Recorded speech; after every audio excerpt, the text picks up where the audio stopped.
Scale के हिसाब से 0.2 आएगा। जब 10 का मल्टीप्लाई करेंगे तो 2 आ जाएगा, और 3.6 की 10 का मल्टीप्लाई करेंगे तो क्या आ जाएगा?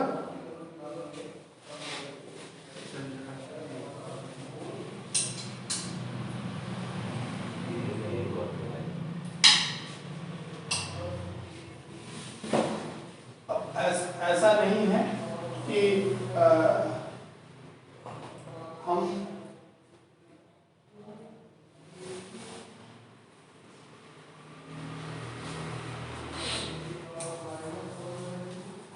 अब देखें कभी भी किसी कोई ऐसा कंडीशन नहीं है हम इसको सॉल्व करें और इजीली 36 है। इसको सॉल्व करेंगे तो 36 किसी भी दशा में नहीं आएगा, 36 गलत आया हुआ इसमें। अगर हम इसी को सॉल्व कर लें तो ये 4x1 plus 2x2 is equal to 80 and this is 4x1 plus 10x2 equal to 360 होगा ना। तो अगर सब्ट्रैक्ट करें हम यहाँ तो ये 0 हो जाएगा, ये कितना हो जाएगा 8 ना, और ये कितना हो जाएगा मेरे ख्याल से 280 ना, 280 हो जाएगा है ना। तो अगर इसको हम सॉल्व करेंगे 8 से 24 4 बचेगा ना यहाँ, और 35 तो आएगा, 35 तो आएगा, 36 गलत दिया वो उसमें है ना। स्प्लिटिंग बहुत ज्यादा उसमें है, वो कभी नहीं आएगा। ट्रांसपोर्टेशन प्रॉब्लम बहुत ज्यादा है, ठीक है ना, हो जाएगा। ये 2 बार क्वेश्चन पूछा गया है इसलिए हमने कहा लगवा दो। अच्छा कभी कभी ये भी पूछा जाता है कि आप इसको ड्रा करिए, इसको इस जेड को ड्रा करिए, जेड को ड्रा कर लेंगे, जेड को ड्रा कर लेंगे ना, जो जेड के अकॉर्डिंग आप x1 x2 की वैल्यू पुट करेंगे और जेड जो वैल्यू आएगा उसको ड्रा कर लेंगे। एक मिनट ड्रा करके दिखाइए क्या चीज जेड का वैल्यू ड्रा कर लो। एक जेड ले लो, x1 ले लो, x2 ले लो। x1 की वैल्यू कुछ भी ले लो, x1 की वैल्यू 0 ले लो, x2 की वैल्यू कुछ ले लो, मान लो 4 ले लो, तो जेड क्या आएगा और क्या करोगे, ठीक है। वहाँ क्या करना है, ये भी कर सकते हो कि जेड की जो वैल्यू आई है, मान लो ये अगर ऐसे नहीं कर सकते हो तो ये इजी तरीका ये है, 147 कर लो, 147.5 आया होगा, 5 is equal to 3x1 plus x2 कर लो। ये भी एक तरीका है, बेहतर तरीका जो कि है ये x1 x2, जैसे अभी 0 0 करते थे याद करके देखो, समझ में आया, पेज निकल जाएगा।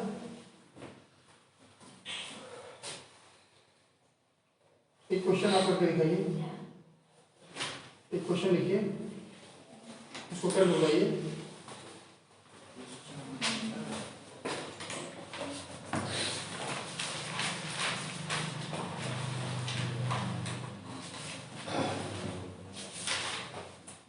एक छोटा सा क्वेश्चन 10 मिनट में करके दिखाइए जल्दी।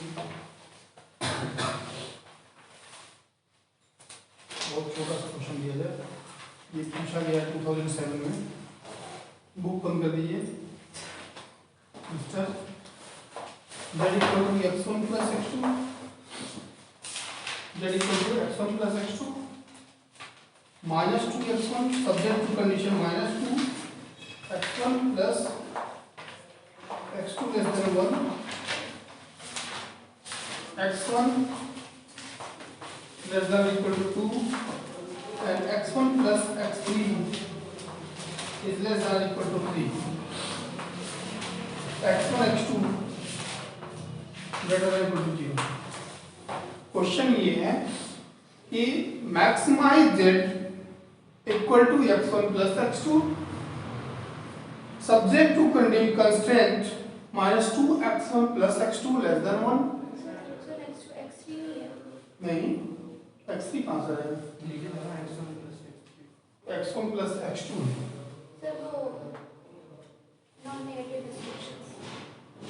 x1 x2 नहीं,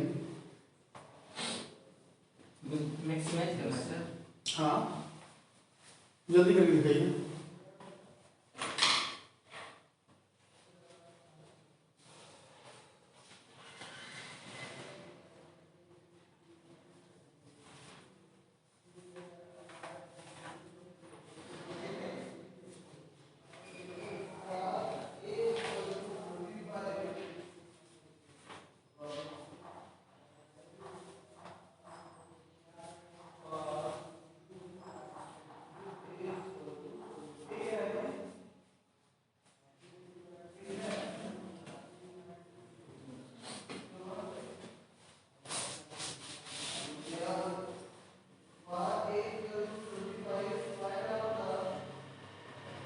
रहने वाले कहाँ के हो आप?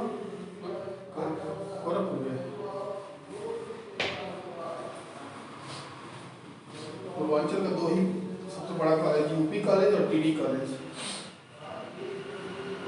यूनिवर्सिटी के अंतर्गत तो दो बड़े कॉलेज हैं, वो यही हैं।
ड्रॉप में जाती हो ना, तो ड्रॉप करो।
मैक्सिमम क्या होगा इसका?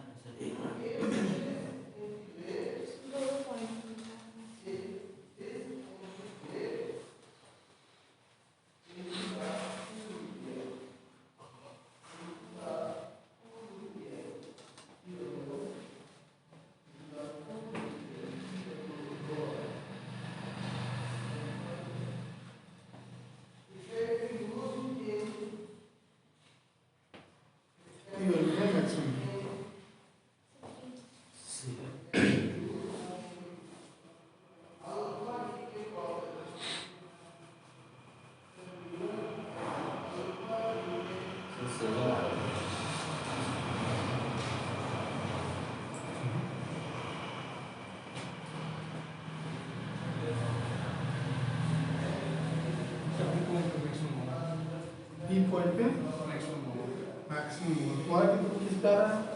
कहाँ का मैक्सिमम होता? कहाँ पे बताओ? नहीं है कहाँ? ए बी सी क्या होता है? हाँ ठीक है।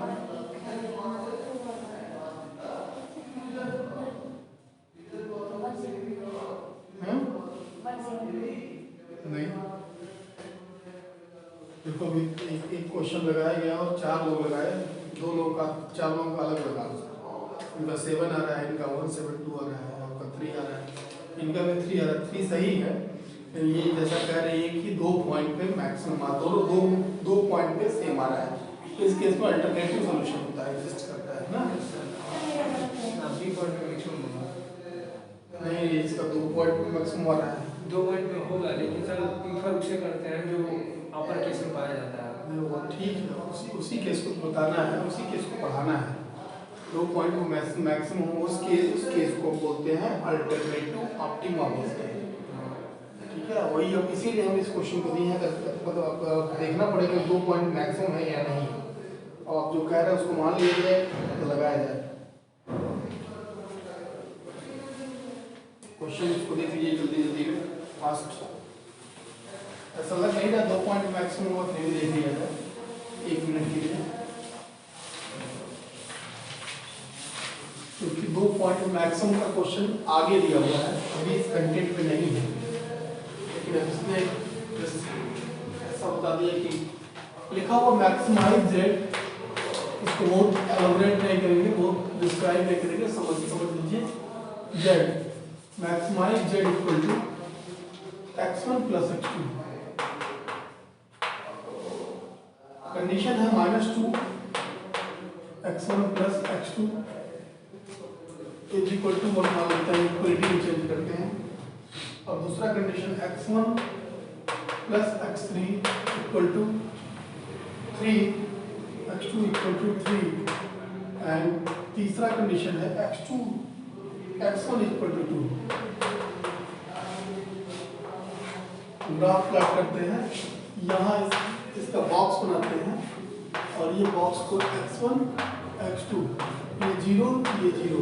जब इसके लिए x2 0 होगा तो x1 क्या हो जाएगा? -1/2 है ना,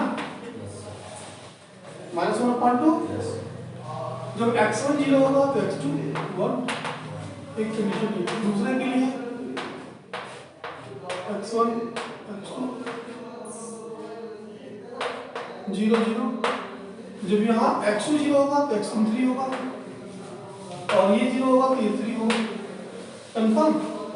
अब ये ग्राफ ड्रॉ करने के लिए 1 2 3, this is x1, this is x2, 1 2 3 like that. अभी क्या करना है? अभी करना है -1/2 0। अगर ये 0 है, अगर ये 1 है तो -1/2 ये होगा, -1/2 0 0 0 है ना, ए पॉइंट। दूसरा क्या होगा? 0 1 0 1 क्या होगा? ये एग्जिस्ट करेगा बी पॉइंट, इसको ज्वाइन कर देंगे,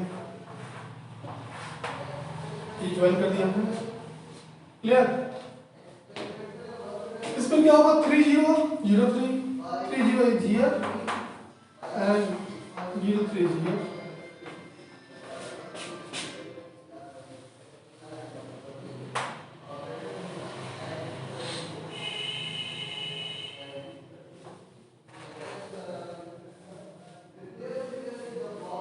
ये होगा। सर जो इक्वेशन है 2x इनइक्वालिटी को किसकी तरह बता रहे हैं, पहले लिखने दो, बता रहे हैं, है ना। वेट, अभी तीसरा इक्वेशन क्या है, x1 equal to 2, x1 is here and 2 is here, x1 equal to 2, 2 is here.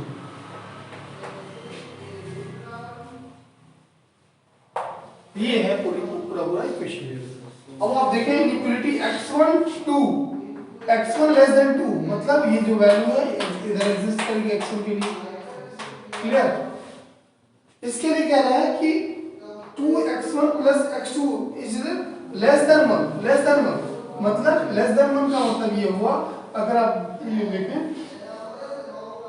ये है -2x1 प्लस x2 और ये है x1 plus x3 equal to x2 equal to 3।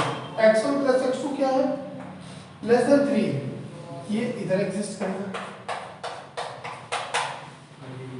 ठीक है, और ये क्या कह रहा है, ये क्या कह रहा है, इससे बिलो एग्जिस्ट करेगा। ये लाइन है ना, इससे बिलो ये होगा, इससे ऊपर ये होगा। समझ में आया? इससे बिलो यहाँ एग्जिस्ट करेगा, मतलब टोटल जो रीजन होगा, जो रीजन बिलोंग करेगा वो ये होगा।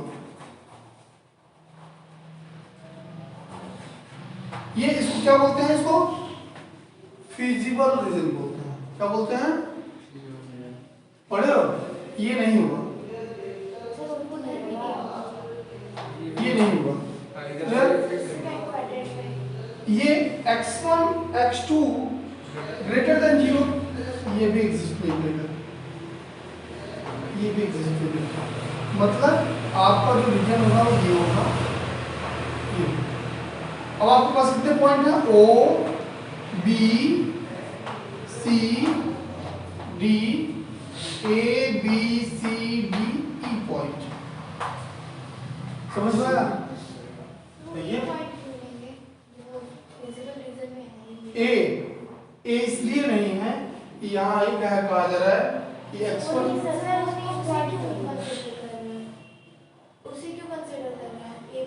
तो ये कहाँ कर रहे हैं, हमने सिर्फ पॉइंट दिया है कि कट ऑफ जहाँ जाकर किए हैं, हम इसको भी पॉइंट दे सकते हैं। हम अब कंसीडर जो करेंगे वो इसको करेंगे, ये पॉइंट, इस पॉइंट की वैल्यू निकालेंगे और इस पॉइंट की वैल्यू निकालेंगे और ये पॉइंट। समझ में आया? ये वाले भी जीरो ही आएगा ना सर, ई वाला जो है और जीरो, इसको कंसीडर करने के लिए, और किसको वो और ये को कंसीडर करने के लिए जब ये जीरो आएगा करते हैं फिर भी सर 0 0। अरे 0 0 लिख लो ना जब मिनिमम निकालते हैं तो 0 0 भाई। हम तो लिखेंगे ना कि इस इन पॉइंट से ये घिरा हुआ रीजन है, जो फिजिकल रीजन है O B C D E है ना। तो कोऑर्डिनेट निकालेंगे ना एट O के 0 0, B कौन सा कोऑर्डिनेट है, ये 0 1 है। ये पता है आपको क्या है, E पता है क्या है, E को क्या लिख सकते हैं, 2 0 ना, 2 0 है। और हमें D नहीं पता है, C नहीं पता है।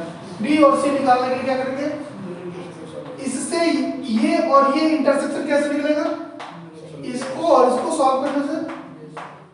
समझ रहे हैं? मीन्स जब x1 x2 इक्वल टू 3 है और x1 इक्वल टू 2 है, तो यहाँ वैल्यू पुट करेंगे तो x2 क्या हो जाएगा, 1 है ना।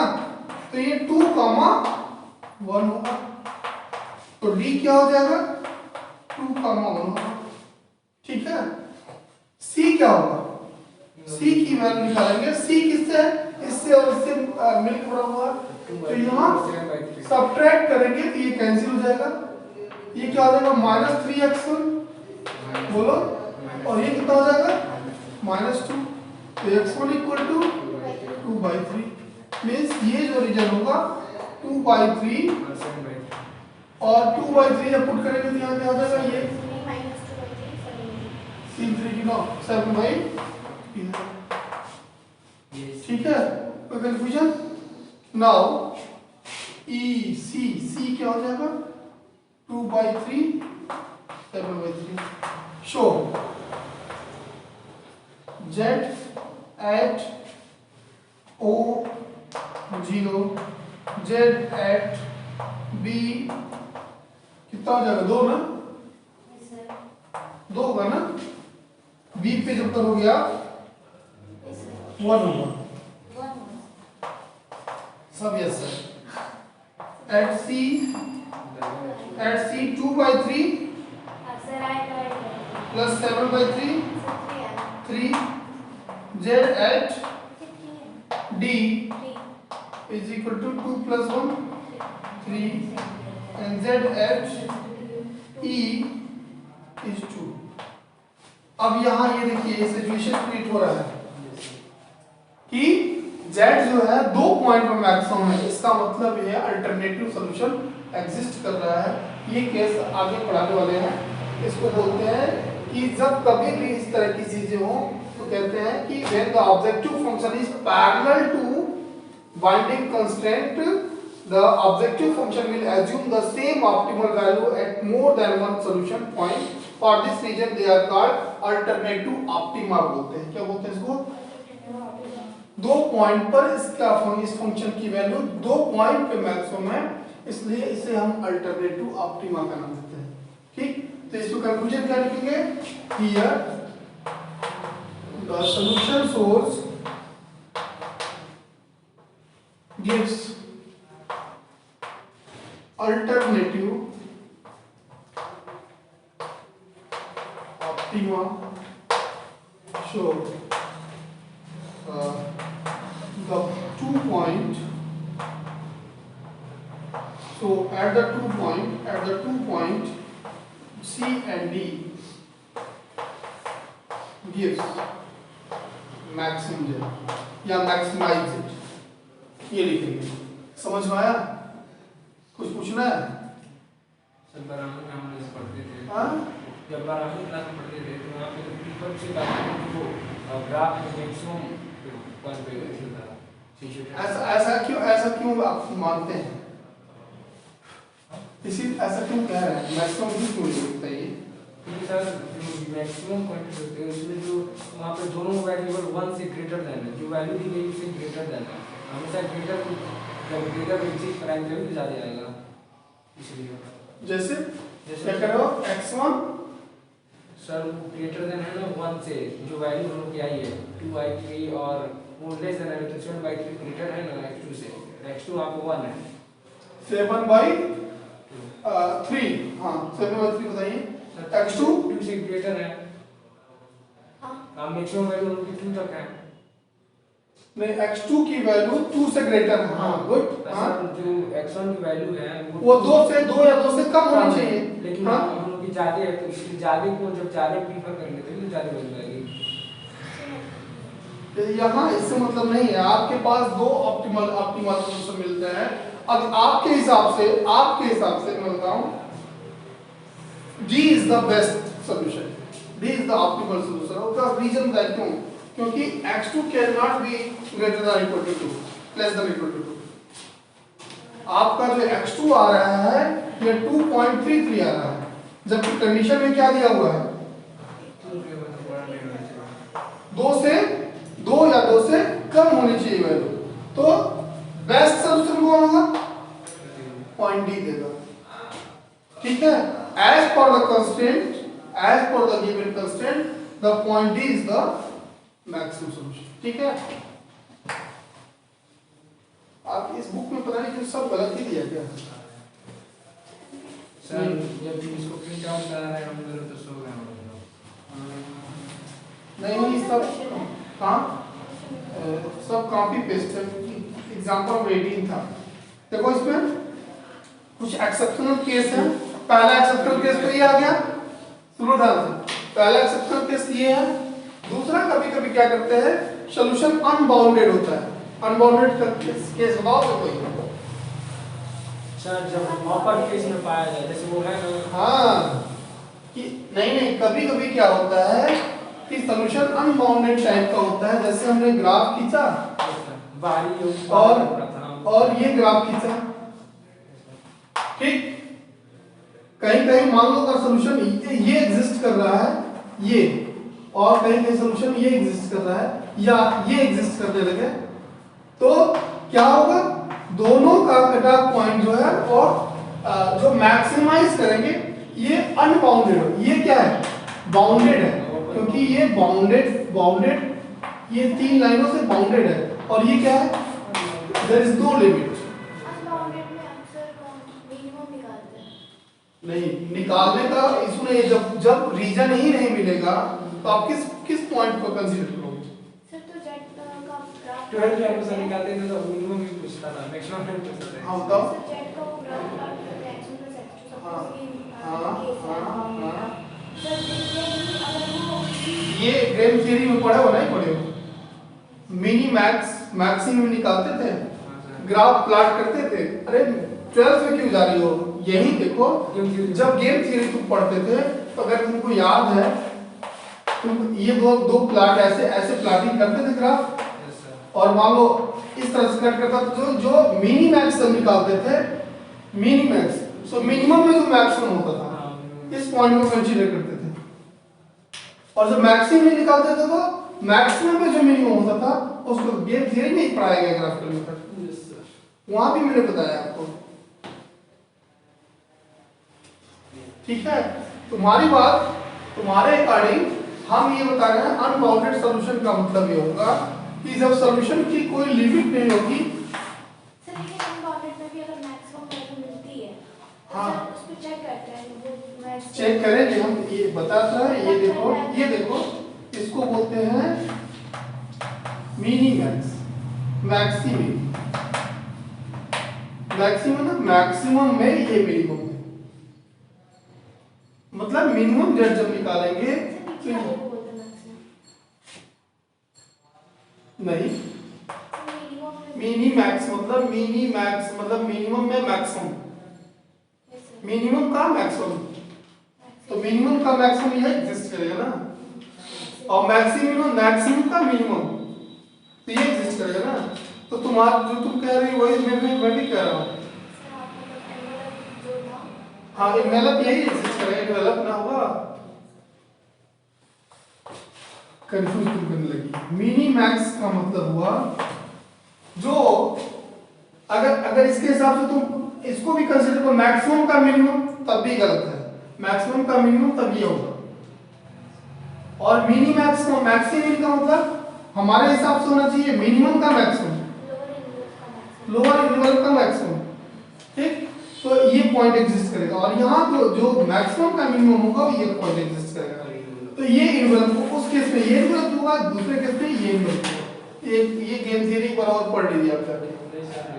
इसका कांसेप्ट सर वो ऐसे है जैसे कि हम सीक्वेंस में पढ़ते हैं ना, इनफिनिमम और सुप्रीमम। हाँ, सुप्रीमम और इनफिनिमम पढ़े हो ना, बाउंडेड मैक्सिमम और मैक्सिमम और मिनिमम। हाँ, वहाँ पढ़ते हैं, अनबाउंडेड बाउंडेड ही पढ़ते हैं, कहाँ रीमान में पढ़ते हैं, bounded integral, unbounded bounds integral में बाउंड्स पढ़ते हैं, इंटीग्रल में पढ़ते हैं।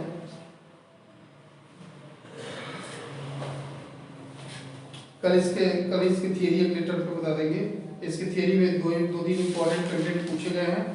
अच्छा ये बताओ, ये क्या होता है जनरेट और नॉन डिजनरेट सॉल्यूशन क्या होता है, वो भी पढ़ाया गया ट्रांसपोर्टेशन में। हाँ सर, जब सॉल्यूशन एग्जिस्ट करने लगे, मतलब उसकी जो दी गई है वैल्यू रो और कॉलम की, वो m + n - 1 के इक्वल। ट्रांसपोर्टेशन में ये बताया गया है कि अगर number of allocation m + n - 1 के इक्वल नहीं है तो सॉल्यूशन को बोलते हैं जनरेट सॉल्यूशन। ठीक, और नॉन डिजनरेट का केस कब होगा, तो दोनों इक्वल हो जाए। यहाँ क्या है जनरेट और नॉन डिजनरेट। जनरेट सॉल्यूशन तब होगा जब x1 x2 x जो भी कांस्टेंट है, जो भी वेरिएबल्स हैं, वो नॉन जीरो हो, समझ पाए। और यदि उसमें से कोई जीरो हो जाएगा तो क्या कराएगा वो, non degenerate solution. Basic physical में भी, वहां भी बेसिक फिजिकल में नॉन डिजनरेट जनरेट आता है। बेसिक फिजिकल जब नॉन डिजनरेट होता है जब एलोकेशन के साथ साथ वो जो एलोकेशन है वो क्या हो, इंडिपेंडेंट हो, तो क्या होते हैं नॉन डिजनरेट। लूप सब कंफ्यूज ना रहो, है ना, थोड़ा पढ़ जाया करो, तो मुझे भी कंफ्यूज करके देखो। नो इस तरीके का हाँ नहीं ऐसा नहीं है सर पीडीएफ नहीं दे सर पीडीएफ मिल जाएगा वो हमारी परीक्षा पर पीडीएफ मिल जाएगा किस बार